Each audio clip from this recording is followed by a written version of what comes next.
ఎప్పుడూ స్టేజ్ మీద ఒక్క మాట కూడా తప్పు మాట్లాడవు. ఈవేళ ఎందుకు తప్పు మాట్లాడావు? ఏంటి సార్ అది? ఈవేళ తప్పు మాట్లాడావు. ఏం మాట్లాడావు తెలుస్తుందా? ఏంటి సార్ అది? ఇక్కడ సినిమా టైటిల్ పేరేంటి? బ్యాండ్ మేళం. అందరూ చప్పట్లు కొట్టమంటావంటే బ్యాండ్ మేళం కొట్టమని అడగాలి కదా సార్. బ్యాండ్ మేళం కొట్టండి.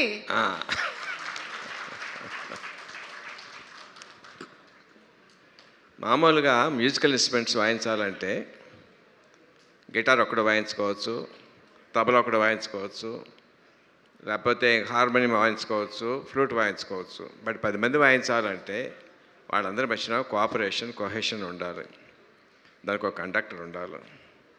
అది ఎంతమంది ఉంటారు? మహా ఉంటే 10 మంది ఉంటారు, 15 మంది ఉంటారు. బట్ ఈ సినిమా అనే బ్యాండ్ మేడం కరెక్ట్గా వాయించాలంటే ఎంతోమంది ఆర్టిస్టులు, డైరెక్టర్లు, వాళ్ళ స్టాఫ్, ప్రొడ్యూసర్ వాళ్ళ స్టాఫ్, టెక్నీషియన్స్ 100-200 మంది ఉంటారు. ఇంతమందితో కరెక్ట్గా వాయించాలంటే that all depends on the one and only one person, Kona Venkat గారు. ఎవరినైనా మన సాయం అడిగితే మనిషి తాలూకు మనస్తత్వం ఎలా ఉంటుందంటే, వీడు మనకి ఇదివరకు ఏమైనా సాయం చేశాడా, ఈ చేస్తే మళ్ళీ మనం ఎంత అడగవచ్చు వీడి దగ్గర అనే మెంటాలిటీ సహజం. అది తప్పేం కాదు, మానవ సహజం. But one and only person Venkata గారిని ఏదైనా సాయం అడిగితే ఇంతే అడిగారు, ఇంతకన్నా ఎక్కువ చేయడానికి వీలుంటుందా అని ఆలోచిస్తారు తప్ప వీడి దగ్గర నుంచి మళ్ళీ మనం ఏం పొందుదామని చెప్పి ఆలోచించే మనిషిని ఆ తత్వం ఆయనలో చూడలేదు వెంకట గారు. ఎర్ ట్రూ ఫ్రెండ్ అండి, ఎర్ ఫ్రెండ్ ఇన్ డీట్. సో అట్లాంటి మంచి మనిషి తాలూకు ఆధ్వర్యంలో చాలా బాగా వచ్చి ఉంటుంది. అందరూ చాలా వాళ్ళ పనులు చాలా బాగా చేసే ఉంటారని నా పరిపూర్ణ నమ్మకం ఉంది. I wish all the best for each and every technician and artist in the movie. All the best. God bless you. ఈ బ్యాండ్ మేళం సినిమా మార్చి 26 నుంచి అలా మోగుతూనే ఉండాలి. చూసిన ప్రతివాడి గుండెల్లో, ప్రతి ప్రేక్షకుడి గుండెల్లో మోగుతూనే ఉండాలి.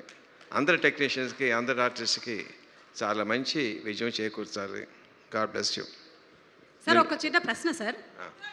అంటే ఈ స్కూల్కి సంబంధించినటువంటి కథ, అమ్మాయి ఏమో బాగా చదువుకుంటుంది, అబ్బాయికి ఏమో అంతగా చదువు అవ్వలేదు. అంటే మన యాదగిరి రాజమ్మ సంగతి చెప్తున్నాను. మీ స్కూల్ డేస్లో మీరు మెరిట్ స్టూడెంటా సార్? అంటే మెరిట్ స్టూడెంట్తో పోల్చుకుంటే తక్కువ, తక్కువ వాళ్ళతో పోలిస్తే మెరిట్ స్టూడెంట్ని. Same sir. ఓకే. మరి నేను ఎన్నో ప్రశ్న అడగవచ్చా సార్? నేను ఎన్నో ప్రశ్న అడగవచ్చా? అడగండి sir.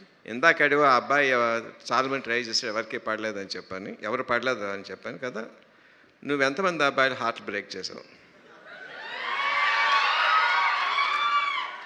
Long ago.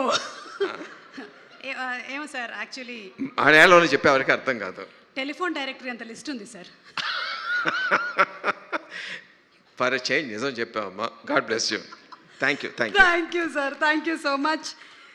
And thank you so much Vijendra Prasad గారు ఈరోజు